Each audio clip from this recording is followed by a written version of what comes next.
Bonjour à toutes et à tous, j'espère que vous allez bien et que vous êtes en pleine forme. On se retrouve une fois de plus avec le docteur Olivier Révol qui nous fait le plaisir de répondre à toutes nos questions.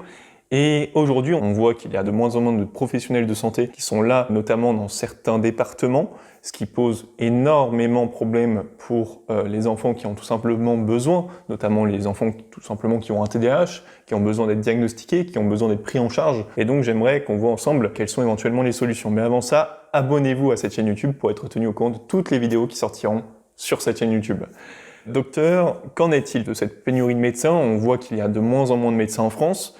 Il y a de moins en moins de neurologues, les médecins traitants, les psychiatres et les pédopsychiatres, les pédiatres, et je ne parle même pas, il n'y en a même plus. Comment faut-il faire pour qu'il y en ait plus éventuellement?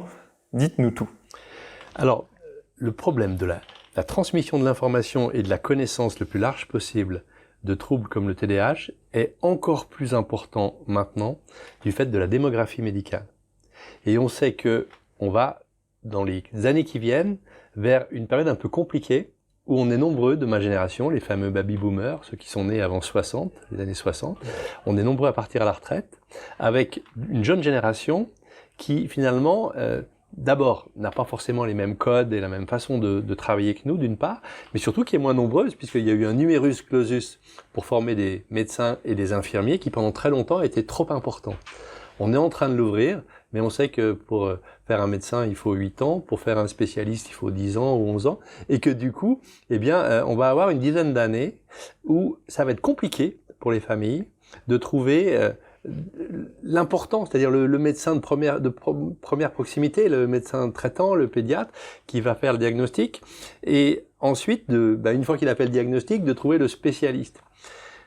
Et la solution, d'abord, c'est de savoir qu'on a cette difficulté-là, qu'il y a d'autres professionnels de santé qui sont formés, des infirmiers, des infirmières scolaires, je m'appuie beaucoup sur elles, des psychologues scolaires, des médecins scolaires, et que de plus en plus de gens sont correctement informés par les médias, et en particulier des médias comme le vôtre, qui essayent d'apporter une information la plus ouverte et la plus objective possible.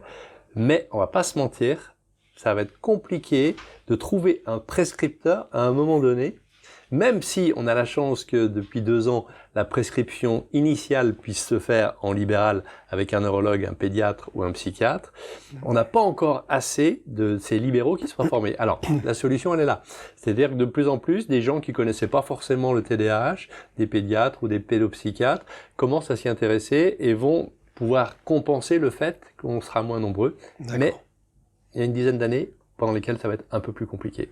Merci docteur. Si vous avez apprécié cette vidéo, n'hésitez pas à laisser un like sur celle-ci, à partager cette vidéo à votre entourage et à laisser un commentaire pour nous dire ce que vous avez pensé de cette vidéo. Et durant la prochaine vidéo, nous parlerons une fois de plus avec le docteur, cette fois-ci, des conséquences qu'ont eu les 2 confinements liés au C19 sur les personnes qui ont une neuroatypie, donc ça peut être un TDAH, ça peut être un trouble 10, dyslexie, dysorthographie ou autre, et également les personnes qui ont par exemple un refus scolaire anxieux, donc anciennement appelé phobie scolaire. On parlera de tout ça dans la prochaine vidéo, et si vous souhaitez être tenu au courant lors de la sortie de cette vidéo, n'hésitez pas à aller dans la description, vous cliquez sur le premier lien. Moi je vous remercie pour votre attention, je vous dis à très vite, et puis passez une bonne journée. C'était Arthur, ciao ciao.